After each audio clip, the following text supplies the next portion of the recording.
I am the greatest. That's all I needed for him to do that, and it became personal with me. Franchement, merci. Payet dans la surface et Dimitri Payet qui vient. Lâche pas la victoire de Pierre Gasly. Il l'a fait. Links is a conqueror. No, I'm Alexander. He's no Alexander. I'm the best ever. There's never. And I'm not surprised, motherfuckers.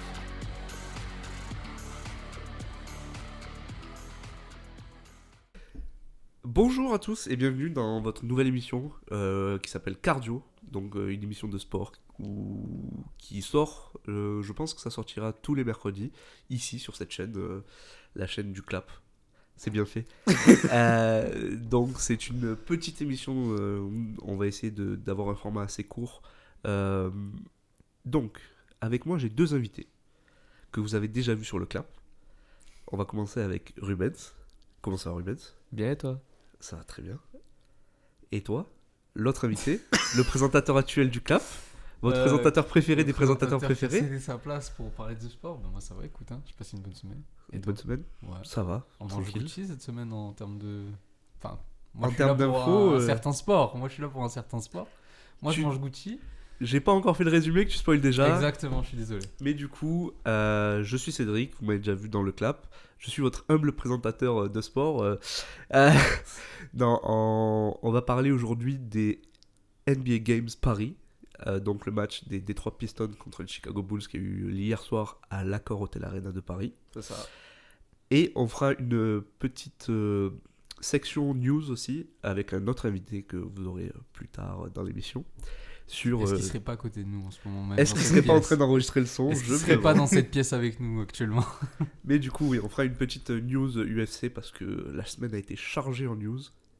Des événements, des dramas, carrément, on peut dire. Beaucoup de dramas. Alors, moi, je suis là pour cette partie. Tout ce qui t'anime, c'est le drama. Moi, quoi. c'est le drama, c'est le sang. Parce que des gens qui se battent dans une cage. Moi, c'est t'avais des devoirs à faire, mais. J'ai regardé.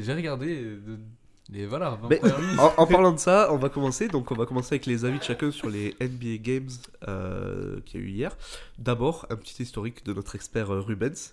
Qu'est-ce que c'est? Pourquoi un événement à Paris? Pourquoi un match de saison régulière à Paris? Alors en fait, de base, le premier match qui s'est passé à Paris en termes de saison régulière, donc match officiel qui compte, c'était l'année dernière. On avait eu Milwaukee et Charlotte qui venaient s'affronter. Ils ont remis le couvercle cette année. On a eu Détroit contre Chicago. Et grosso modo, c'est pour promouvoir les NBA en France. Et donc, moi j'adore, parce que je suis fan de NBA depuis maintenant 5 ans. Et donc voilà, c'était l'occasion de voir un match entre deux belles équipes. Tu peux nous faire un rappel de... Alors, on va prendre 24 heures avant le match. Quel est l'état de la NBA? Quel est l'état des deux équipes? Alors, les deux équipes, les Bulls, il me semble qu'ils sont en 20-24, donc 20 victoires pour 24 défaites. Ils sont 10e de la conférence Est, du coup. Les Détroits, eux, ils sont 12 victoires et je sais plus combien de défaites. Ils sont 14e de la conférence donc, Est. on rappelle le classement de la conférence Est. Il y a combien? Il y a 14 équipes? Il y a 15 équipes. 15 équipes, okay. Donc, 14e sur 15. Voilà. Donc, globalement, les Détroits ne jouent rien dans ce match, à part Kylian Hayes qui devait faire un bon match devant son public. Oui. On en parlera ensuite, mais ça n'a pas été trop le cas, malheureusement. Mais ouais, moi, puis Détroit, c'est mon équipe préférée, du coup, de voir du basket et en plus Détroit à Paris, moi, ça me faisait beaucoup plaisir. Plus là, tous les jours. Ah, ça y est. Plus délavé des 3 Pistons. Waouh. Il a acheté en 90. Je le mettrai jusqu'à ma mort. Mais du coup, donc la NBA vient à Paris. Du coup, comme tu disais, pour conquérir un nouveau marché. C'est quelque chose qu'ils ont prévu de faire plus longtemps ou... Le commissioner, comme on dit en NBA, donc Adam Silver, ouais, c'est ça. C'est le chauve là. Ça. Ouais, c'est le chauve. C'est notre il a déjà... équivalent d'Anna White. Il y était hier en plus. Il a annoncé qu'il était en discussion pour revenir encore l'année prochaine. Et on pense avec l'équipe qui draftera Victor Wembanyama. Parce que francophone qui est censé être premier de la draft 2023 du coup. Donc ce sera un plaisir de voir ça l'année prochaine. Même moi j'en ai beaucoup entendu parler. Alors que je suis pas du tout surtout qu'hier en plus ils en ont beaucoup parlé Ouais. sur les commentateurs français.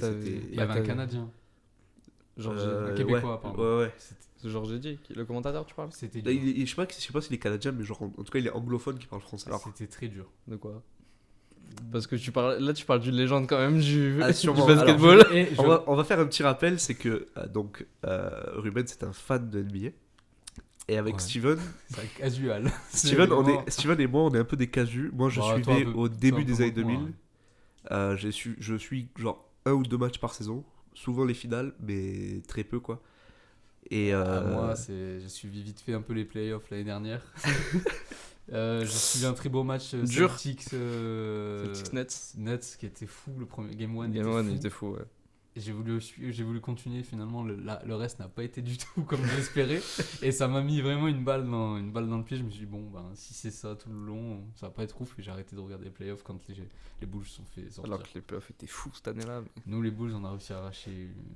Enfin, Oh. les Bulls que j'aime suivre, ils ont réussi à arracher juste un game, c'est ça? Ouais, c'est ça. 4-1, ils sont pris. Bah voilà, on y a cru. Mais du coup, avant de venir à nos avis, donc les deux équipes arrivent avec pas tant d'enjeux que ça dans ce match. Pour les Bulls, si. Parce que, en fait, depuis quelques années maintenant, il y a ce qu'on appelle le play-in.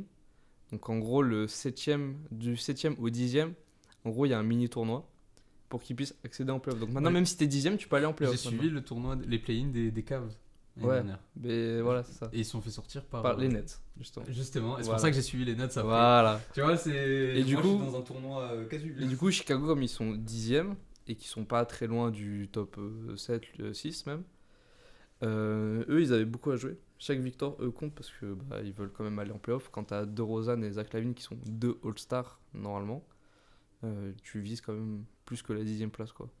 Alors que Détroit, oui, n'avait rien à jouer de particulier. À part peut-être. À part Victor Wembanyama. À part d'abord le premier pick à la draft. Voilà, c'est ça. Mais est-ce qu'il va faire vraiment. Est-ce que ça va être une grosse différence pour eux de l'avoir dans leur effectif finalement? Bah, bien sûr. Après, ouais. je suis pas assez de basket, mais de ce qu'on en parle, c'est vraiment une Oui, je suis dinguerie d'accord, là. mais. Non, ouais. Mais si le reste de l'équipe est désastreuse. c'est Non, pas- alors, faut savoir que la moyenne d'âge de Détroit est de 23 ans à peu près. Genre, on a un seul gars qui a plus de 30 ans, et le reste, c'est que des jeunes. Donc, genre, ils sont là depuis, 2-3 ans. Genre, je pense à Kate Cunningham, Jaden Ivey, c'est sa saison rookie, sa première année. Kianai, c'est sa 3e saison NBA, et sa première vraie bonne saison depuis que Kate Cunningham s'est blessé. Sur le mois de janvier, il tourne à 14 points et 8 passes d'ess, qui est très très bon pour un meneur de jeu. Surtout de 8 passes d'ess. Bah encore, là au match de NBA Games, il a mis 8 passes d'ess, malgré 4 misérables petits points. On attendait un peu plus, mais bon, au moins il a servi des caviars aux copains. Mais c'est ça. Là, je vais en venir à mon avis. Moi qui suis pas, qui connais pas du tout l'équipe des Pistons, on arrive, on me fait tout un flanc sur Killian Hayes, qui est censé être le petit Frenchie de l'équipe. Et la pépite, alors tu me regardes avec un regard, t'as envie de me tuer. Non, pas du tout. Mais je te donne juste l'avis que j'ai sur le match. Pourquoi on fait tout un flanc sur ce mec alors que sur le match, il a vraiment été catastrophique? Parce que déjà, la saison, il faut rappeler, la saison est longue, c'est 82 matchs.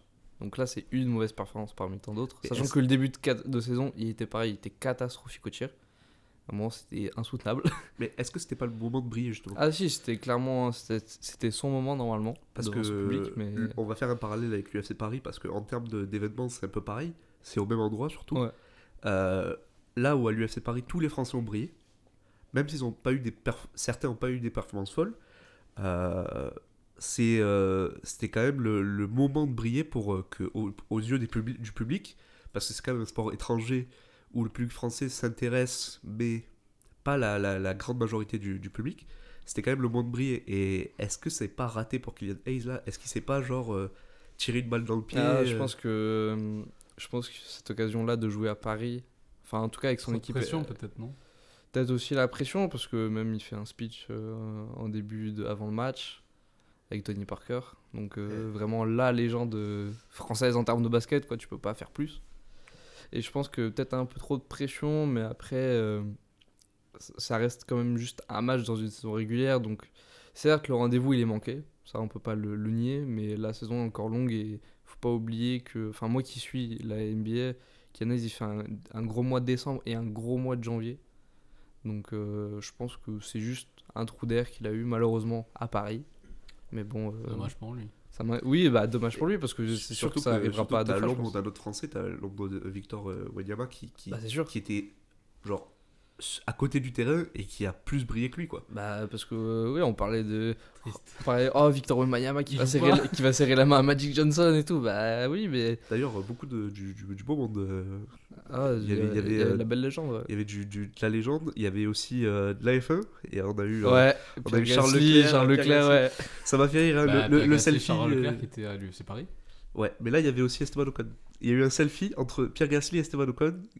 Si vous connaissez l'histoire entre les deux, ça fait sourire, sachant qu'ils vont être coéquipés l'année prochaine. Ça fait sourire. Attends, Pierre Gasly, Ocon. Ouais, ils ont toujours été en embrouille tous les deux. Et là ils vont être. C'était pas dans Formula 1 saison 2. Alors, je suis pas moi ça. après, j'ai pas vu j'ai vu que la première saison parce que bon, Bah, c'est la meilleure, moi j'arrête à la c'était 3. très bien réalisé. On digresse Oui, totalement. oui, mais Formula 1, c'était très bien réalisé. Mais après, comme je t'ai dit, hein, si tu te connais en F1, j'avoue que c'est un peu trop romancé. Ouais, bah, j'ai vu. Mais bref, on va revenir au basket. Du coup, on va faire ton avis global sur le match. Le match, moi je me suis régalé parce que à un moment donné, je crois dans le 3e quart-temps, il y a 20 points d'écart. Les Bulls ils mènent de 20 points. Et là, c'est là que je me dis que je suis fier de mon équipe quand même parce qu'elle a su revenir malgré à -7, je crois, à un moment donné. Donc on a toujours été dans le match en soi, c'est juste qu'on n'a pas su donner le coup d'accélérateur ou le stop quand il fallait. Mais sinon, globalement, on a eu des belles actions, des alley-oops, d'Eric Jones Jr. Ce joueur est fabuleux. Enfin, C'était très impressionnant. Franchement, j'avoue que C'est un athlète de fou. j'ai déjà vu des matchs beaucoup plus impressionnants en NBA, même si j'en ai pas vu beaucoup. Mais j'avoue que quand même, là, prendre en compte que c'est une équipe qui est en bas du tableau et une équipe qui se bat pour remonter, c'était ultra impressionnant. Là, je Ouais. me dis que cette saison, si je me mets à regarder genre les top la conférence Est, c'est ça, c'était conférence Est, c'était la conférence. qui a en haut de la. En haut, pour l'instant, t'as Boston, Milwaukee et Philadelphie. Mais du coup, un match Boston, les Celtics contre les Wolves. Non, pas les Wolves. Non, Cette année, non. Milwaukee, c'est quoi? Milwaukee, c'est le Les Bucks. Bucks. Les Bucks. Là, un match entre les deux, ça doit être Oui, ça. incroyable. Dans la même nuit, donc dans la nuit de jeudi à vendredi, il y a eu un Golden State Boston. J'ai pas vu le match parce que sinon j'avais trop claqué pour l'émission. Ouais. Mais apparemment c'était un gros match. Et puis de toute façon ces affrontements-là, quand t'affrontes les plus gros, à chaque fois c'est un rendez-vous, tu manques pas quoi. Les classicos, on appelle pas ça comme ça au basket, ouais, mais ouais. c'est pour que tout le monde puisse comprendre un peu. Genre quand il y a un Boston Lakers, tu vois, ça, même si les Lakers cette année, bon, c'est pas trop ça. Bah, ils sont LeBron ils James. sont derniers de Ils sont- leur conférence. Non, c'est ils ça sont 13e 13e. pour 20 Sur 15 places. sur 15 places. Ouais, c'est pas fou. C'est bizarre Mais, pour mais les après, Lakers. entre l'Ouest, c'est hyper serré. Genre entre le 13e et genre le 9e, je crois, il y a juste 2 wins d'écart, tu vois. Donc la saison est clairement pas finie. Bah, en fait, pour un casu comme moi, Oui. j'ai vécu une époque où je regardais pas de NBA et j'entendais parler des Lakers, ils soulevaient des trophées et tout. Et là, d'un coup, je regarde le classement, je vois qu'ils sont derniers et je me dis, Mais parce que c'est Surtout ça. avec l'équipe qu'ils ont. Quoi. Après, Ouais. c'est ça la Là, beauté. ça. parce que tu as des Anthony Davis, des LeBron James, Ouais, bah. t'as quand même des stars. Bah, t'as 2 joueurs qui sont censés. qui n'ont pas joué les playoffs l'année dernière aussi déjà. Non, ouais, ils l'ont loupé, ouais. Ils l'ont loupé. Parce qu'ils ont fait 2020, ils étaient champions. 2021, ils sont sortis au premier tour. 22, pas là. Et 2023, on verra. En plus, LeBron James, après la non-qualification, il avait pas dit l'année prochaine, il allait jouer tout seul, il allait se qualifier. Non, en gros, parce qu'en gros, l'année dernière. Space Jam 2 entre temps. Ouais, c'est vrai. Ça allait Parce briser qu'en la gros, l'année carrière. dernière, quand ça a été annoncé que les Lakers ne pouvaient plus se qualifier pour les playoffs, il a arrêté de jouer. Il est parti en vacances. Oui, il est parti en Je vacances. suivais ses stories. Alors qu'il avait clairement dit, enfin, il avait pas clairement dit, mais en mode, il pouvait clairement être le meilleur marqueur de la NBA. Mais il lui manquait 5 matchs pour être éligible, donc c'est ciao. Bah, il a pris le seum. Et non, mais parce qu'en même temps, quand t'as 37 ans, que t'es dans le débat du GOAT, je pense que t'as la flemme de jouer 5 matchs pour être le meilleur scoreur. Tu connais Manchester United ou pas? Pourquoi Connu pour briser les goths qui Ah. vont, tu vois. Ah ouais. Voilà, LeBron grave. James il est bien content de jouer en NBA, il pèterait les plombs. Hein. C'est Ah. quoi ça? Je suis pas qualifié, je joue plus. Putain. Ah bah écoute, c'est le roi comme on dit. Ouais, c'est vrai. Et quand tu le vois jouer cette année, tu te dis que c'est encore le roi pour quelques années. Hein. Ah, j'en doute pas. Quel âge 38 ans. 38. Sa 20e C'est beau. saison NBA. Il a passé plus d'années en NBA que dans sa vie hors NBA. Dis-toi. C'est fou quand même. Hein. Bah, c'est facile, Tipeee, il a été. Je sais plus, j'ai vu un truc en mode Tipeee, il est drafté une année. Il a été drafté en 2001, Tipeee. LeBron en 2003. Et genre, Tipeee, il a arrêté depuis 2018, tu vois. Ouais. C'est l'hygiène de vie ça. Bah, l'hygiène de vie du fou furieux. Enfin, j'ai vu une stat depuis qu'il a 38 ans. Donc, c'était en décembre, fin décembre. Il tourne à 32 points, 9 rebonds et 8 passes de moyenne. Ce qui, pour, Ouais, un parce gars, que- pour un gars de 38 ans, ça n'existe pas. Genre, Jordan, déjà à 38 ans, il jouait plus. Enfin, il jouait, mais Au Wizards. Wizards, Trop de cigares. il calait des 40 points de temps en temps, mais. Enfin, il a rien fait, quoi. Oui, je suis un peu un haineux de Jordan et des Bulls, mais. Je suis un 6 toute avec façon- même un- Je vous fais un petit teasing, il y aura une émission Jordan contre Ah, j'espère. LeBron. Même si je vais pas dire mon avis tout de suite, mais pour moi, il y a un débat, mais le débat est pas Garde encore ça réglé. pour une autre émission. Oui, non mais oui. Et du coup, Steven, ton avis sur les 2 cartons que t'as vus? Tu peux parler, si tu veux, plus de l'ambiance et tout, Ah ouais, non, si moi c'est je vais, plus ton je vais truc. clairement pas parler de jeu. C'est pas mon domaine, à part que oui, des fois ça me. Bah en fait, c'est un peu comme tout sport. Hein. Des fois, tu t'attends à avoir du beau jeu. Tu vois pas du beau jeu. Des fois, tu t'attends à avoir des matchs nuls et tu vois des bons matchs. Là, j'ai aimé ce qu'ils proposaient les Bulls aux 2 premiers cartons, mais je trouvais qu'il y avait rien en fait en face. Et il faut être 2 pour danser un tango, comme on dit. Et ça, en fait, ça m'a vite saoulé, en fait. Tu vois, ça m'a vite saoulé. Et vu que je suis un casu, bah moi, c'est pas aussi sacralisé, tu vois, que le MMA où même si le combat est nul, bah, je vais regarder jusqu'au bout parce que c'est le sport que Non je mais kiffe. je te rassure, quand dans un match de basket, si le score, tu vois que c'est vrai que dans un sens, même si t'es fan de basket, tu te fais chier. Hein. Si je pense le basket, quand une équipe mène de fou furieux, c'est un des sports où tu fais le plus chier au monde. Ouais. Quoi. Bah, Parce que écoute, t'as pas d'enjeu, t'as. bah, c'est un peu pareil comme les sports qui durent qui sont sur la durée, tu sais, le foot, 1h30, etc. Si c'est que des passes en retrait. Voilà, Villas-Boas, on t'embrasse. Mais voilà, au bout d'un moment, tu t'emmerdes. Là, je veux pas dire que c'était ennuyant, mais pour que j'arrête quand même le match à la mi-temps, c'est que bon. Après, si je parle d'ambiance, j'ai envie de parler plus de l'extra sportif. Qu'est-ce qu'ils ont du coup en ce moment avec la France, les Américains? Parce que moi, je suis content. Hein, parce que on se fait. Du coup, tu m'as dit que l'année dernière, c'était pas la première fois qu'ils venaient à Paris. C'est la que deuxième pour la fois. première C'est fois la que c'est deuxième la fois. saison régulière. Non, Non. c'était l'année dernière, c'était pour la première fois. Pour Ok, saison mais ils régulière. sont Et là- déjà venus avant sans oui, saison mais régulière. ouais, sans régulière, oui, ils sont déjà venus Ok. à Paris. Mais genre je- pour des ils sont matchs. déjà venus dans les matchs de gala, genre des années 90. Ouais, je crois qu'il y voilà, avait déjà c'est eu- ça. il y avait déjà eu un Jordan qui était venu. Mais là, ils viennent jouer carrément des Là, c'est matchs un- de saison là, c'est un match qui régulière. compte, quoi. Ok. C'est ça. Donc, la France devient attractif, apparemment, pour les Ricains. Pourquoi on a attendu 2020, les années 20 pour qu'ils commencent à venir chez nous? Je ne sais pas. Après, pour l'UFC, c'est différent. C'est que c'était illégal en France jusqu'à il y a 2021, je crois, 2020. C'est 2020, je crois, ouais. Ouais.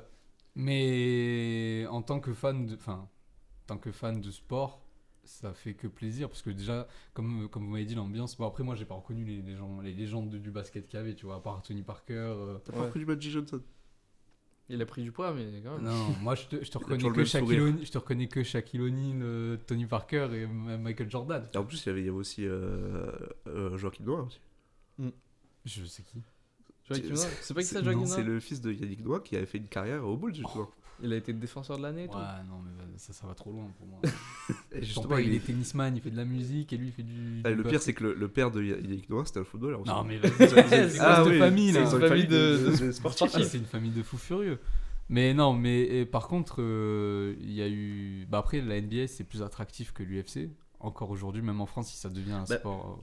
J'avoue que pour le public, enfin pour un public de stars, en gros, c'est vrai que pour l'image, c'est mieux d'aller voir un match NBA que l'UFC encore Même dans les si mentalités. c'est en train de changer. C'est en train Comme de changer. comme on en parlait en off, en France, on aime la bagarre. Et de ce que je vois avec surtout l'UFC Paris, Ares qui sort, enfin toutes les organisations, parce que Ares c'est la plus grande, mais le MMAGP, toutes ces organisations, Fight avant, 100% fight, tu vois. ça fait vivre. Enfin, on peut se battre. Enfin, on peut avoir des vraies compétitions. On peut en se France. battre. Allez. On a pendant longtemps les gens qui, parce que nous on va pas faire les anciens, mais genre moi j'ai regardé avant que ça soit légal. Tu peux le dire, on a regardé avant que ce soit Oui, légal. on a regardé avant. Nous on se levait. Bon, on se lève toujours à 4h du matin, ça n'a pas changé. Oh, bah, mais je on suis se la levait à même team, 4h du hein. matin quand personne regardait, tu vois. Quand Ça fallait trouver y a- des vieux streams. il y avait des gros Pantoras, Alex Perez, je savais pas qui c'était. Les gens disaient pourquoi tu te lèves pour ça, mais nous on était là en mode frère Pantoras, c'est trop bien. Bref, vraiment, on a connu ça et je suis. Au début, j'étais un peu dégoûté comme toute vague qui devient un peu à la mode, tu vois. Je voyais des gens parler de MMA et tout, j'étais en mode, les gars, je regardais avant. Mais c'est un peu. En fait, au début, t'as un peu le truc d'un coup, tout le monde commence à parler, tout le monde a l'impression que c'est des experts et tout. Mais bon, bref. Ouais, il y en a, Je c'est suis- des clowns. Aujourd'hui, depuis l'UFC Paris, je suis content parce qu'il y a de plus en plus de gens qui regardent. Et qui dit plus en plus de gens qui regardent, bah, dit qu'ils vont nous Bah, régaler. Plus en plus de Français qui vont Bah, signer à l'UFC. Plus en plus d'événements. Déjà, on est passé de un événement l'année dernière à 2 qui vont arriver cette année. Ça régale. Et le fait que, voilà, même là, ça nous rajoute ils nous font une saison, enfin, ils nous font des matchs de saison régulière qui comptent vraiment à Paris. C'est quoi la prochaine étape? On va avoir des matchs de NFL en France qui vont venir. Et Justement, je sais qu'ils peuvent c'était venir. ma question, c'est C'est que intéressant. est-ce que parce que là, tu m'as un peu grillé toutes mes cartouches que j'avais Ah, sur le UFC, désolé, mais c'est pas grave, c'est plus organique comme ça. En gros, parce que je te parle à tort Ruben, c'est parce que tu suis pas l'UFC, mais en gros, l'UFC Paris a tellement bien marché.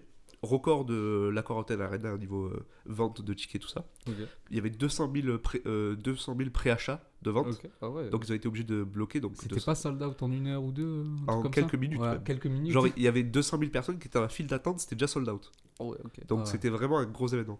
Et en gros, l'UFC a décidé de revenir en France, et donc on parle de un pay-per-view et un Fight Night. Donc deux gros événements, dont un gros événement où il y aura sûrement des ceintures, tout ça. Est-ce que tu penses que les NBA Games sont amenés à peut-être...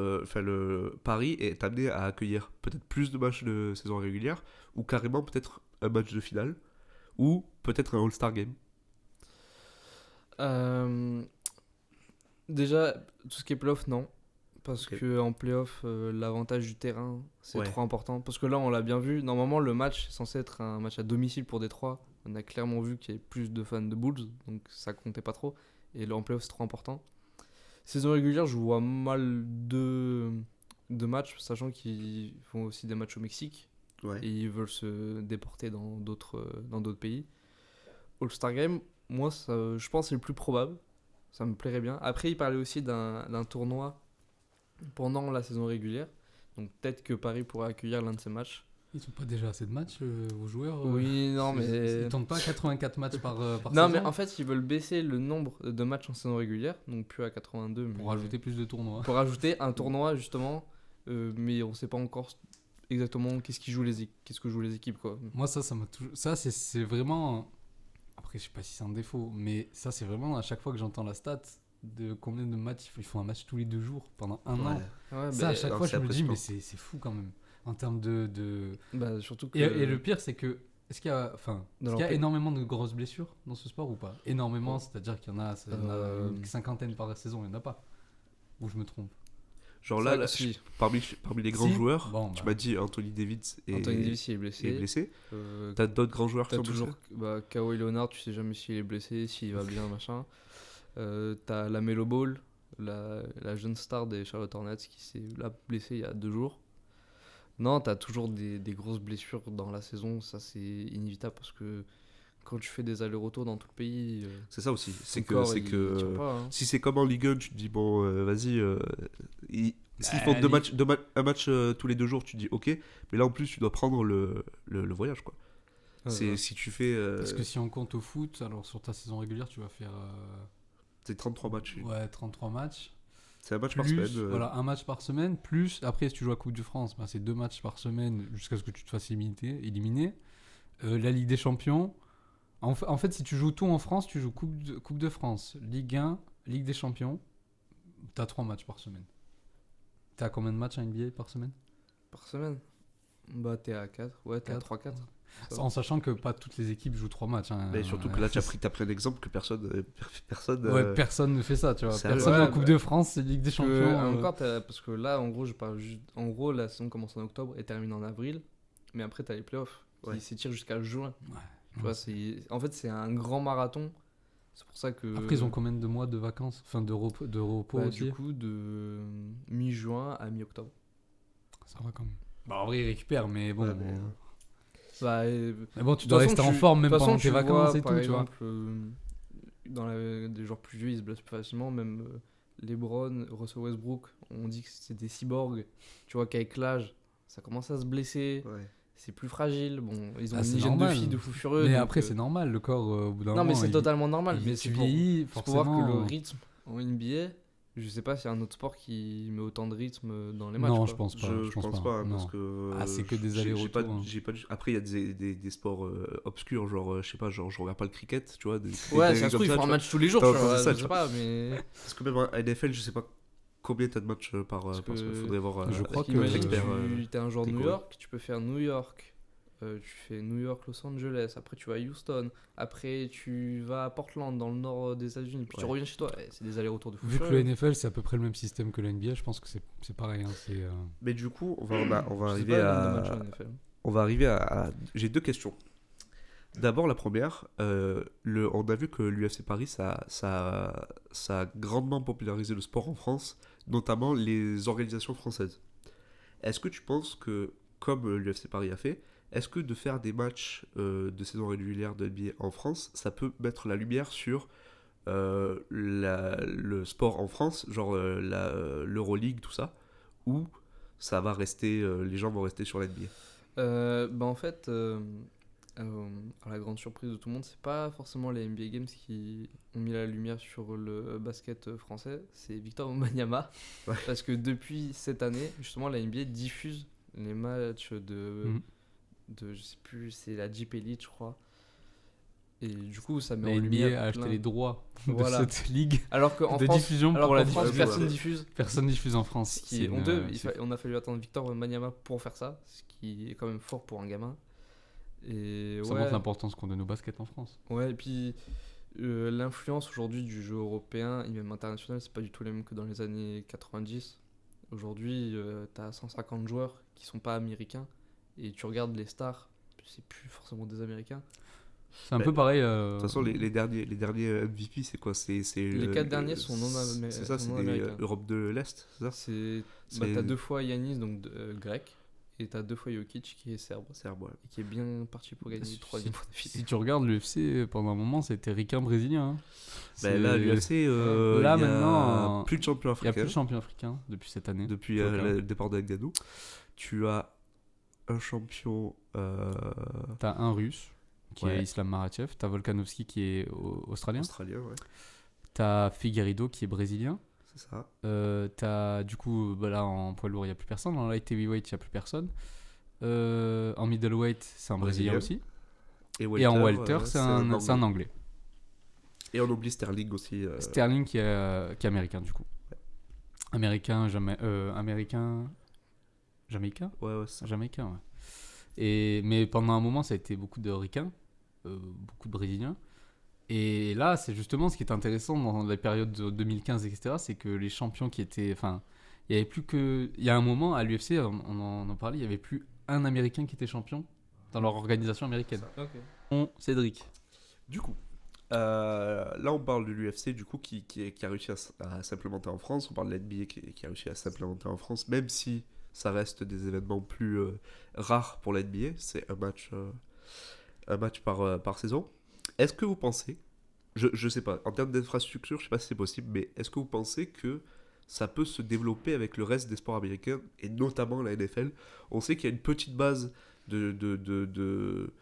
y a une petite base d'amateurs Fans, ouais. du sport, tu vois. T'as quelques équipes françaises qui sont reconnues, mais ça reste léger.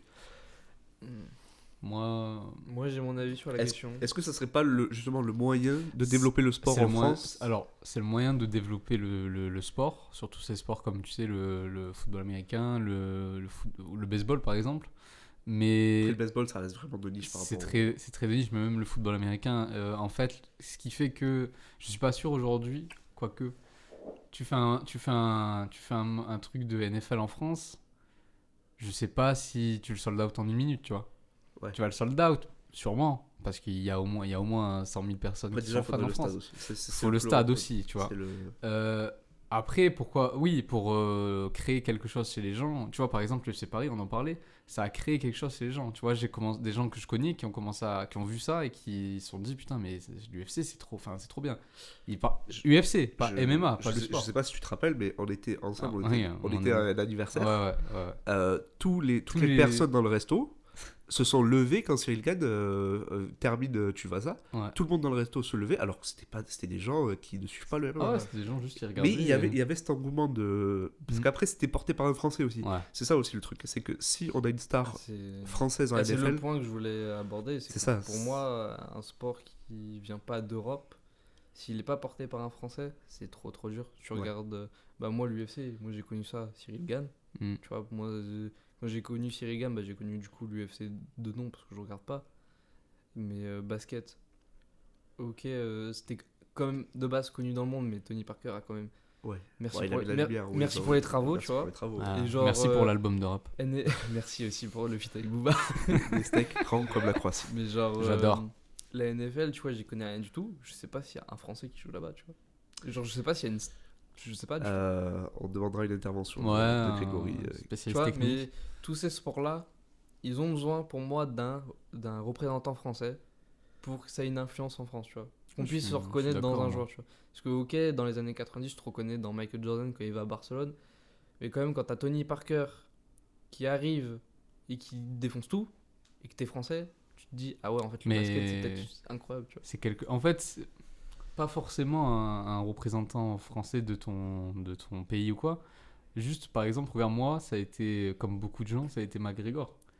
McGregor, il est devenu plus grand que l'UFC, plus grand que le sport. Et pourquoi j'ai commencé à regarder ces combats-là, à me lever la nuit, c'était que pour lui. Au début, je regardais que les combats de McGregor, tu vois. Et quand tu demandes à n'importe qui, aujourd'hui, beaucoup le détestent, mais la moitié de gens qui le détestent, ils ont commencé à regarder l'UFC grâce à lui. Mais est-ce que tu penses que sans un Cyril Gane ou sans Francis Ngannou, t'as l'UFC à Paris, tu vois? Non. C'est compliqué. Tu vois, c'est ça que je veux dire. Pourtant, il y a déjà eu des... Ok, tu peux démocratiser ton sport via un Américain ou autre, mais pour ramener l'événement... c'est ça le débat, en gros, c'est ramener un événement américain ou d'un autre pays. Je suis même pas sûr que Conor McGregor, il ait eu un UFC en Irlande. Il y a eu un UFC en Irlande. Un seul.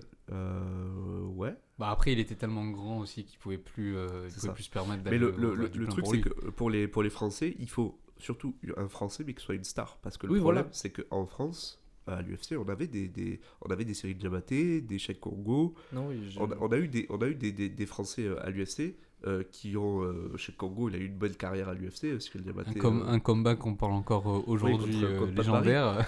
Mais oui, il te faut quelqu'un qui arrive où les gens puissent s'identifier et qui a vraiment des résultats de fou. Le Cyril Gane, le truc, c'est qu'il était invaincu jusqu'à contre Ngannou. Il était invaincu. C'était vraiment le... Et c'est le bon gamin. En fait, c'est ce que tous les Français aiment. C'est ce que la France aime comme personnage, quelqu'un qui est humble, qui fait son taf, qui rigole. Nous, en France, on a un problème avec l'égocentrisme, on a un problème avec les gens qui trash talk, tu vois. Ouais, moi, c'est ça mon gros problème que j'ai avec les Français. C'est ça le problème. Aux États-Unis, c'est du... Attends, je parle de trash talk tranquille, tu vois. Aux États-Unis, dans tous les sports, il y a du trash talk. À la fin, ça se serre la main, ça se fait des câlins. C'était pour vendre. Il y a des trash talk comme celui de McGregor. Je te rappelle que mon équipe préférée est Détroit. Voilà, merci. Voilà. Des bûcherons. des catcheurs. Non, mais tu vois, déjà, on n'aime pas le trash talk gentillet. Ouais, modéré. Tu fais pour vendre des pay-per-view et après, à la fin, tu fais un câlin. Mais alors, si Cyril Gane, c'était un trash talk à la manière d'un... Pas Conor McGregor, parce que pour moi, Conor McGregor, il a fait une erreur, il a été une fois trop loin. Sinon, son trash talk, il était parfait. Mais tu vois, un trash talk qui va trop loin, où tu commences à insulter la religion des gens. Ouais, non, ça, c'est mort. Trop hard. C'est trop hard pour la France. C'est pas dans le jeu, en fait. Dès que c'est gentil, déjà, c'est trop hard. Ouais. Cyril Gane, il avait tout en termes de skill et en termes de personnalité pour plaire au public français. Et c'est pour ça qu'aujourd'hui, tu le vois partout, etc. Bon, au début, les médias, ils comprennent pas trop. Les médias ne comprennent jamais rien. Il invite champion de UFC. Vous avez touché combien? Alors, c'est quoi votre sport, l'UFC? Au début, c'est comme ça. Les premières interviews chez l'équipe, elles sont horribles. C'était honteux, mais après, je me dis, voilà, on a mis des journalistes qui sont pas pros, qui sont pas professionnels dans ce milieu, ils savent pas. Vas-y, c'est pas grave, ça va avancer. Et tu vois, ça m'a donné raison parce que plus on avance, plus ça commence à être. Ils commencent à être invités dans des trucs où des gens savent à peu près de quoi ils parlent. Tu vois, moi je trouve que c'est pas normal que Cyril Gann il ait une interview plus intéressante avec Zach Nani que sur l'équipe en prime time, frère. C'est une chaîne de sport à la Et base. aussi, oh putain, le passe avec De Chavannes. Oh là là, McGregor, oh là. le combat il pourrait se faire. Mais je pardonne parce que tu vois, c'est un sport qui est tellement.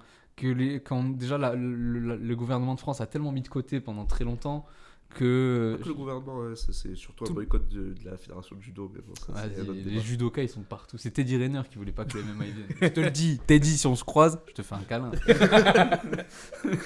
Je t'embrasse, Teddy, t'es un monstre. Non, mais voilà, c'est Cyril Gann. Tout était fait pour lui, pour qu'il plaise à la France, et c'est ce qu'il a fait. Aujourd'hui, tu connais Cyril Gann.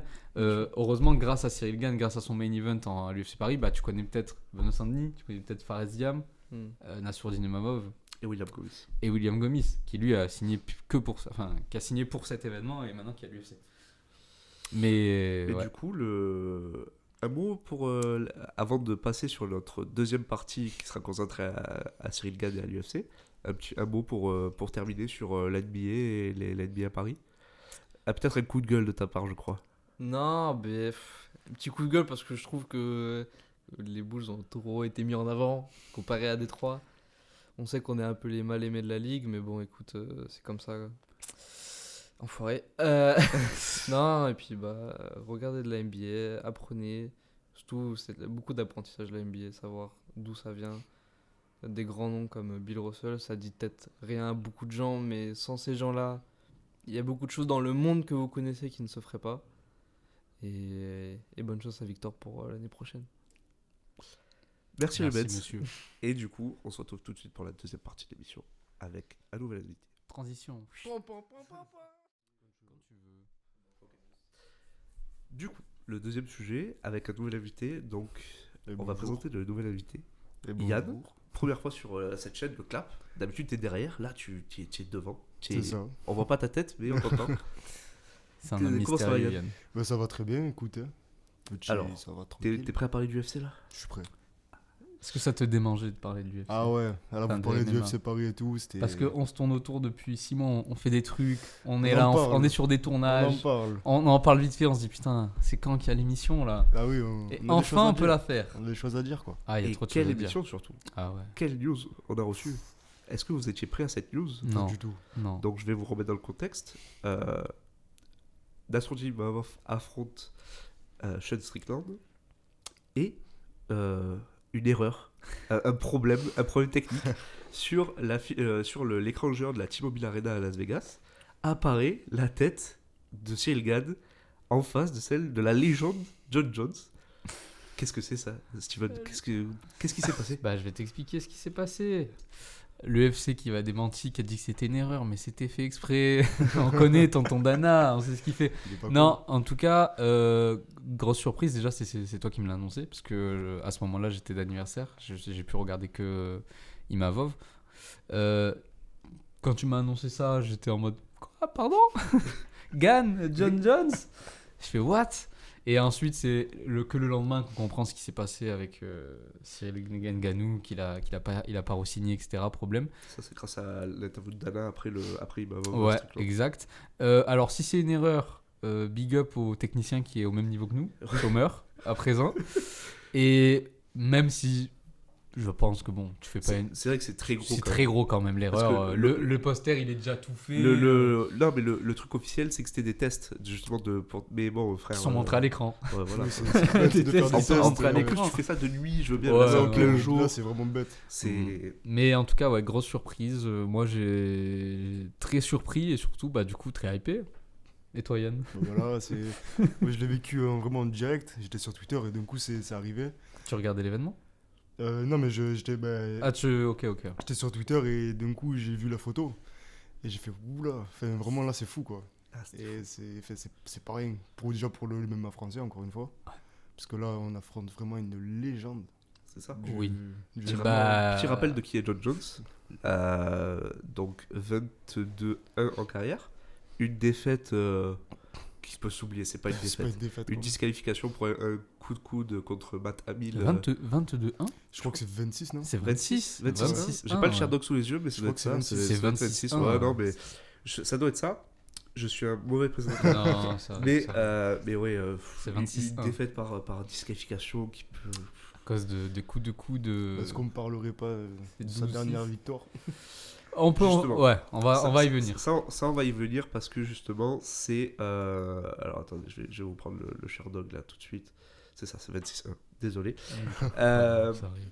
Parce que quand on prend la physionomie du combat, John Jones est ultra favori dans les têtes des gens. Mais un avantage qu'on peut avoir, c'est que ses dernières performances en light heavyweight, dans la catégorie d'en dessous, sont pas si impressionnantes. Alors, il est peut-être favori dans. Pour moi, dans ma tête, c'est qui a dit ça récemment? Il y a un combattant, je crois, qui a dit Cormier a parlé du combat récemment. ça. Ouais. Bah, c'est peut-être Cormier qui a dit s'il vient avec l'état d'esprit de sa fin de son dernier run, Ouais, les en 3 mode- derniers fights. C'est Cormier qui dit ça. C'est Ouais. en mode s'il vient en mode je m'en bats les couilles comme Ouais. tu faisais la Comme dernière ces fois. 3 derniers combats, c'est mort. Mais par contre, s'il vient avec le John Jones qu'on connaît, Ouais, ça peut là être, pour Cyril Gane, ça va être peut galère. dangereux. Moi, dans ma tête, si c'est le John Jones qu'on connaît, le truc, c'est que ce qui est bien avec ce fight, ce que je trouve bien, pourquoi il est hypant, c'est qu'il y a plein d'inconnus. Parce que s'il y a 3 ans, tu m'aurais dit John Jones, Cyril Gane, je t'aurais dit Cyril Gane, bon, je t'aime bien, mais compliqué. Là, il y a le fait que ça fait 2 ans qu'il n'a pas combattu, mais tu rajoutes le fait que ça fait 2 ans qu'il prend du poids pour monter là. Ça veut dire qu'il a forcément entraîné son corps pour être en poids lourd. Surtout que c'est même pas son poids de forme. C'est pas son poids de forme, mais du coup, vu qu'il a pris 2 ans, bah, tu te dis qu'il a habitué son corps à se battre. Peut-être qu'il aura toujours la même vitesse. Peut-être qu'en fait, on se trompe, il sera plus lent. Et s'il est plus lent contre Cyril Gane, il y a plein d'inconnus qui fait que c'est hypant de fou. Ah oui, vraiment, Même c'est- si je mets quand même ma piécette, j'adore Cyril Gane, je mets quand même ma piécette sur John Jones parce que c'est John Jones. On peut dire ce qu'on veut, moi j'aime pas l'homme, mais le pratiquant d'arts martiaux est trop fort. parlant, Sportivement parlant, Au il niveau est trop sportif, fort. c'est le. Au niveau tu prends juste la sportive, c'est le plus grand sportif de l'histoire du MMA. Sûrement. C'est pas sûrement, c'est vraiment ça. Moi, parce je qu'il mets y a eu toujours- aucun moment dans sa carrière où vraiment il bon. a été en difficulté quoi. À part ses derniers combats, mais Mais c'était compréhensible. C'est même pas en Enfin, difficulté quoi. C'est Et on voit ce que, en plus de, enfin, pour moi le combat Reyes-Jones, pour moi il avait perdu, tu vois. Oui, bah J'étais oui, persuadé ça, qu'il avait c'est perdu. pour tout le monde, Ouais, frère, ouais, c'est c'est sûr. sûr. J'étais sûr qu'il avait perdu, mais bon, on voit où on est Reyes maintenant. C'est Oui, que donc finalement, là, il même est- en ayant depuis, presque oui, gagné, même il a volé l'âme de. Il est sur 3 défaites par KO. Ouais, mais c'est pris un C'est- KO, Ah ouais. un Il méchant s'est KO, pris le dernier, là. il se C'est prend ça. Yann Blakovic pour la ceinture vacante. Ouais. Il lui met un middle kick effrayant et ça le fait saigner. Un middle kick le fait saigner, c'est fou. Et après il se prend le Polish Power classique, ça l'endort. En plus il fait la chicken death. En plus il perd de la pire manière possible, Ouais. c'est-à-dire il commence à danser dans l'octogone. Ouais, là, ça, c'est C'est vraiment- c'est mauvais, c'est mauvais. Deuxième Ensuite défaite contre Jiri. j'y reproche. Après Ah oui, oui, par je l'avais contre oublié, celle-là, ouais. il a pas pris que des peintres aussi. Faut Oui, non, pas non, oublier, oui. il a pas pris que des peintres. Il a pris des. Il a pris consécutivement 2 mecs qui sont champions. Ouais, c'est pareil. Tu vois. C'est vraiment Et le dernier, il y a que le dernier où je sais c'est un plus peu comment plus il s'appelle. compliqué. C'était contre Ryan Span. Il est Là, classe- tu vois, ça c'est une défaite dure. Ryan Span KO en 1 minute. Dernier combat la seule défaite honteuse sur les 3 derniers combats de Reyes, c'est quand même juste Ryan Spawn, tu vois. Parce que avant, il se prend les 2 champions, enfin, il s'est pris d'affilée les 3 champions de light heavyweight, quoi. Après, Ryan Span, c'est pas vraiment une défaite honteuse parce que Ryan Span, c'est un mec qui, justement, il a la même mentalité que John Jones, en mode, quand il s'en bat les couilles, il y a plein de moments où il arrive, il s'en bat les couilles, et quand justement il s'entraîne vraiment et tout, tu le vois contre Yann Coutelaba, soumission au premier round, Dominique Reyes, le KO au premier round, après, j'avoue que ces 2 dernières défaites, bon, c'est une soumission contre Anthony Smith et un KO contre Joey Walker, mais c'est quand même quelqu'un qui revient, tu vois. Mais j'avoue que pour Dominique Reyes qui bat vraiment John Jones, ça fait fait bizarre tâche. quand même. Ouais, c'est- Mais comme je disais tout à l'heure en off avec Yann, c'est parce que pour moi, le combat contre Yann Blakovic, il est arrivé en mode j'ai gagné John Jones, Yann Blakovic, c'est rien comparé à John Jones. Et c'est pour ça qu'il se fait salement tuer. Et il était en surconfiance parce que quasiment tout le monde disait qu'il avait gagné, mais qu'il s'était fait voler parce que c'était John Jones. Dans sa tête, en fait, il y a un aspect mental aussi qu'il faut prendre en compte dans ces sports, tu vois. Mais voilà, pour moi, Reyes, ça restera le mec qui a fait un excellent combat, qui a mis la fin à la carrière de John Jones en light heavyweight, tu vois. C'est ça. S'il n'y a pas Reyes, je sais pas si John Jones il a vraiment but de partir en en heavyweight, quoi. Après, John Jones, il parle des heavyweight depuis 2012. Je suis d'accord. Ouais, Ça a ressorti un tweet. ESPN, ils ont ressorti un tweet champion 2012, champion 2013 en heavyweight. Et là, ça fait 2 années consécutives. Il nous sort champion 2022 et là, champion 2023. J'espère que là, c'est la bonne parce que sinon. Ouais, bah après qu'ils prennent son temps, qu'ils reviennent.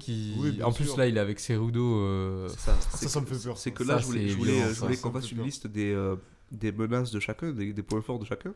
Et dans la liste des points forts de John Jones, outre son excellente lutte, il a quand même dans son corner Cerudo, qui est en train de se mettre en place comme un entraîneur de foot. Ouais. Ah, Cerudo, c'est propre, hein. C'est propre ce qu'il fait. Figueiredo, il lui fait regagner la ceinture face à Moreno. Willy Jang aussi. Willy Jang aussi. C'est fort. Cerudo, c'est fort.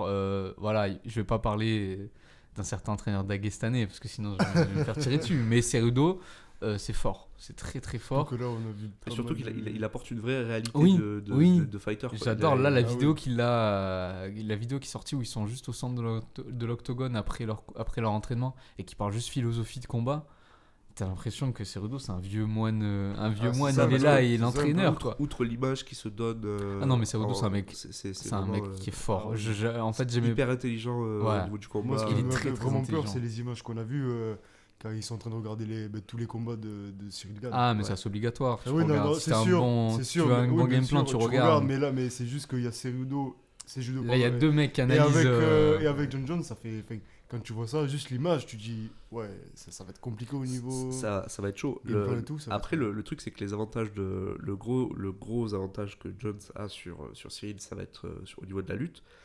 Mais dans ses combats précédents, l'avantage qu'il a eu, c'est que l'allonge, elle était toujours immense par rapport aux autres. Alors que là, il a quoi ? Je sais pas comment il a. L'allonge est un peu plus grande chez John Jones, mais de quelques centimètres. Okay. Il aura plus le grand avantage de l'allonge. Sachant qu'aussi, de ce que j'analyse de John Jones, c'est quand même quelqu'un qui est très statique. Et ça, c'est un avantage pour Cyril Gane. C'est que je pense que debout, Cyril a beaucoup plus de choses à apporter. Et j'espère pour lui, j'espère pour le MMA Factory qu'ils ont quand même travaillé la takedown defense depuis Francis. Le truc aussi, c'est que moi, j'ai toujours dit avec Francis, le gros problème, c'est pas que Cyril il est éclaté en lutte, c'est qu'aussi c'était Francis, quoi. Le mec, il a une force il n'avait pas vraiment une technique de fou en lutte. C'est ça. Donc ça se voyait plus dans le combat contre Miocic 2. Les évolutions de Ngannou en lutte, ça se voyait plus dans ce combat que contre Cyril, parce que Cyril, c'est typiquement, il l'attrape, il le fout par terre et il reste dessus. Parce que là John Jones, il n'aura pas la force que Ngannou a. Il aura la technique. C'est sûr qu'il aura la technique. Mais je me dis que Cyril, avec ses déplacements et tout, il peut plus éviter la lutte de John Jones. Par contre, une fois que c'est au sol, c'est fini. Moi j'ai envie de voir... Je vois pas debout, je ne vois pas du tout John Jones dominer Cyril. Sachant qu'en plus, Jones, il n'a pas la puissance de KO de fou. Justement, c'est qu'en light heavyweight, déjà, il mettait pas des KO sur un coup. C'est sur la longueur. C'est ça, c'est sur la longueur. Il étouffait les gens en un coup. Vraiment. Ouais, non mais... en une prise, il les étouffait. Je te parle, en termes de striking, c'est pas quelqu'un... Je pense pas que Cyril doit avoir peur du KO. Donc, le seul truc qui est, c'est qu'une fois que c'est au sol, je ne donne... même pas 3 secondes à Cyril. Ouais, ça va être trop compliqué. Moi, j'ai juste envie de les voir en clinch pour voir qui c'est qui va gagner. Parce que John Jones, c'est quand même quelqu'un qui en clinch t'envoie des coups de genoux, t'envoie des coups de coude pour sortir, low kick pour s'enfuir. Et Cyril Gane, il fait à peu près la même chose. Enfin, Cyril Gane, jusqu'à maintenant, à chaque fois qu'il était en clinch, c'est lui qui était dans sa zone de confort, tu vois. Oui, là, est-ce qu'ils vont jouer sur les clinches ? Mais du coup, les clinches, ça veut dire essayer de se rapprocher de la cage. Mais si tu te colles contre la cage, contre John Jones, qu'est-ce qui va se passer, tu vois ? Il peut pas trop jouer. En fait, il peut pas trop jouer avec la cage, tu vois. D'après vous, il va arriver beaucoup plus lourd que Cyril ou pas ? John Jones, bah vu comme il est bouffi sur les vidéos, il a pris. Je pense qu'il doit être dans les 115 kilos. Hein. Ouais. 110 kilos au moins. Hein. Gane, il fait combien quand je crois qu'il fait 115, 110, 115. Je crois qu'il est à 110 au max, tu vois. Je crois que contre 112. Je crois que c'est contre Taille où il était un peu plus lourd. J'avais vu 112 ou ouais, mais ça c'est du 112 quoi, c'est pas... Après non, je crois que pour Ngannou, il est arrivé un peu plus lourd. Je pense que John Jones, ça fait 2 ans, il doit être au moins à 110 kilos. Ah minimum, enfin, comment il est là. Ouais. Vu comment il est, et comme je dis, j'ai toujours pas vu ses jambes, tu vois. Moi, c'est ses jambes qui m'inquiètent. Si, tu les as pas vues? Je les ai vues, mais il y a la photo d'il y a un an où le corps, il était super musclé, enfin super heavyweight, et les jambes étaient très lui, je pense aussi sa génétique au niveau des jambes, tu vois. Ouais. Genre tous les Mais en plus, les mollets et tout. En plus, il doit faire un travail. Ce qui est fou, c'est qu'il doit faire un travail du coup pour le poids, etc. C'est-à-dire qu'il doit arriver à bien faire le poids au bon endroit pour être à la fois avoir toujours ses capacités de rapidité, de pas être essoufflé trop vite. Parce que c'est pour ça qu'il y a plein d'inconnus. Parce que si c'était juste John Jones qui serait monté, qui aurait fait le poids et qui se serait affronté Cyril Gane à 95 kg, je t'aurais dit bon, il n'y a pas match. Je pense qu'il va se faire écraser dans la cage. Mais là, c'est un John Jones qui a passé 2 ans à travailler son corps, à travailler ses skills avec un mec qui s'appelle Cerudo. C'est sûr que... Pour moi, il y a trop d'inconnus dans ce fight. Et c'est pour ça que je suis hype de fou. C'est ça, mais oui, tu vois, on peut pas trop... on peut pas trop... Il y a trop de zones d'ombre. Parce que... il n'y a pas de débat. Enfin, moi, je suis énormément content pour le MMA français. Et si un jour, je peux dire que c'est un Français qui a battu John Jones, le GOAT, je serai dans tous mes états. Je suis trop content. Mais voilà, le GOAT, c'est pas le GOAT pour rien, tu vois. C'est pas John Jones pour rien. Moi, c'est ça. Après, moi, j'aurais juste très mal au cœur que John Jones, on s'est monté la tête pendant 3 ans, alors qu'il était fini depuis Thiago Santos. Non, mais après et il a mis quel truc pour faire durer un peu plus. Le truc, c'est que je te vois quand même très pessimiste pour Cyril. Non. Mais je pense qu'il a beaucoup plus de... Là, si tu prends à l'heure actuelle, tu prends quand même le ring rust, ça fait 3 ans qu'il n'a pas combattu. Non, je suis d'accord. Dans une catégorie où il n'a jamais combattu. Je pense que Cyril, il a pas à rougir. Je pense que c'est pour ça qu'au niveau des bookmakers, il est favori, Cyril. C'est parce qu'il a beaucoup... là, il a beaucoup d'armes pour John Jones. Mais comme je te dis, dans les zones d'ombre, il y a beaucoup d'avantages à Cyril Gane. Parce que si tu regardes, il faut que... En fait, Cyril Gane, on sait comment il est, on l'a vu depuis 3 ans, il se fight, il se bat, il se prend des knockdowns, il se réveille. Il s'arrête pas, il s'arrête pas, voilà. John Jones, comme tu as dit, ça fait 3 ans, John Jones, c'est souvent Cyril Gane, on sait ce qu'il va faire en fait. Et là, John Jones, on est en mode, si c'est le John Jones d'avant, il peut gagner. Si c'est le John Jones... Tu vois, il y a plein de trucs qui sont en désavantage de John Jones, mais qui peuvent aussi être à son avantage. En fait, Cyril, on sait ce qu'il va faire. Et John Jones, on est là en mode... On savait ce qu'il savait faire. Enfin, on sait actuellement ce qu'il sait faire. Et John Jones, il y a plein de... Il a fait ci. Est-ce qu'il va être comme ça ou est-ce qu'il a évolué un truc? Est-ce qu'il va pas être trop lourd? Est-ce qu'il va pouvoir envoyer ses jambes pendant tout le long du combat, vu qu'il va être plus lourd? Tu vois, c'est beaucoup de trucs qui sont en désavantage de John Jones. Mais s'il y a tout ça qui est réuni et qu'on a le John Jones qu'on connaît, non, mais là, y a pas... je vois pas Cyril Gane gagner. Mais... si on a le John Jones qu'on connaît avant Santos, avant tout ça, le John Jones qui étranglait Machida, voilà, qui le laissait mourir par terre, et qu'on n'a pas arrêté ce sport quand on a vu ça, tu vois, normalement, à partir de là, tu montres ça au ministre des Sports, il te dit frère. Après, si on regarde le combat de Machida, justement, il y a tout ça aussi, c'est que le Cyril Gane, il a un excellent timing, et c'est ce que justement, c'est ce qui pose dans le combat John Jones Machida, c'est ce qui pose problème à John Jones. C'est que Machida il le time. Ouais, parce qu'il il faut que ce soit son corner qui lui dise non. Là t'es en train de te faire défoncer. Il faut que tu... Quand il t'envoie... je crois qu'il lui dit genre en gros faut lui feinter le low kick pour après y aller, tu vois. Après c'est des combats qui datent, tu vois. C'est un combat qui date de longtemps. Les erreurs il les fait plus. Il est encore jeune quand il affronte Machida, tu vois. Donc là, en fait, là, ce qui est fou, c'est que déjà John Jones... Mais c'était le prime de John Jones aussi. Oui. C'était John Jones. Mais après, le prime de John Jones, il a duré 7 ans, enfin 8 ans. Trop longtemps. Il a duré très longtemps. Il a vécu... Le mec, il a battu 3 générations de light heavyweight. C'est une dinguerie, ça. C'est une dinguerie. Mais ce que je veux dire, c'est que déjà, avec John Jones, il a une capacité d'adaptation. Il a un fight IQ qui est plus élevé que la moyenne. Alors si en plus, dans son corner, tu lui mets un combattant qui a un fight IQ aussi élevé, mais ça peut faire des mal. J'adore Fernand Lopez. Mais il va falloir travailler un bon game plan là. Non, mais juste le dernier combat d'Imavov. Imavov. Enfin, quand il perdait, il fait ouais, là on perd le combat. Non, mais attends. Ouais, mais on va en parler d'Imavov. Moi j'ai trouvé que le game plan était mauvais, mais en fait c'est peut-être aussi Imavov qui faisait pas trop ce qu'on lui disait, tu vois. Quand je réécoute un peu, quand je retourne sur Twitter, je réécoute un peu les consignes qu'il lui donnait en corner. En vrai, d'un côté, il avait pas tort, tu vois. Oui, à ce moment-là, il faut faire un truc à ton combattant pour lui faire comprendre qu'en fait, s'il fait rien, il perd. Tu vois. Non, après, sûr, pour Imavov, il y a aussi plein de trucs. Déjà, de base, faut jamais accepter ce combat dans le poids, dans le poids de Strickland. Non, t'es ok, c'est un mec qui est mieux classé, t'as beaucoup à gagner, mais vraiment, il arrive, il fait au moins 10 kilos de plus. Ah ouais, c'était... Là, où tu voulais... Tu tombes en avant. Parce que Fernand Lopez, il lui dit... on va essayer la lutte, on va essayer le clinch et tout. Mais tu peux pas, le mec il fait 15 kilos de plus que toi. En fait, c'est Le peut-être un game plan, il problème est dans pas la adapté. philosophie même, tu vois. C'est-à-dire que dans la philosophie MMA Factory et tout, c'est quoi qu'il arrive, on accepte un combat, n'importe Oui, quoi. je prends tout. Non, Mais ça, est-ce que... je comprends, mais... Non, mais est-ce qu'il devrait pas avoir une frontière à accepter les combats? Parce que Strickland a 10 kilos de trop, enfin 10 kilos de plus, c'est hard. Quand tu écoutes je crois que c'est un des cornerman, je crois l'entraîneur du Extreme Couture, qui parlait, Lipstick justement, l'entraîneur de Gadou, qui disait que justement le MMA Factory a pas demandé à ce que Strickland fasse le poids. Eux, ils étaient prêts à avoir des négociations en mode, il va falloir qu'il fasse un cutting et tout. Mais apparemment, le MMA Factory dit non, le poids qu'il est là, on le prend. Ouais, mais ça, c'est une surconfiance vraiment énorme. Enfin, tu peux pas dire. C'est ça, c'est. Tu peux pas, le mec, il arrive, imaginons, à 15 kilos en plus. Comment tu peux être sûr que tu vas le. Enfin, on a eu la réponse. Sachant que, quand tu sais très bien que Nassourdine, il peut pas monter aussi haut. Ouais, non, si tu te dis que Nassourdine, il coupe beaucoup, alors et que là, il va quand même avoir un avantage, mais là, non. Dans la cage, il fait combien dans la cage? Soit quand il coupe à 84, il doit faire.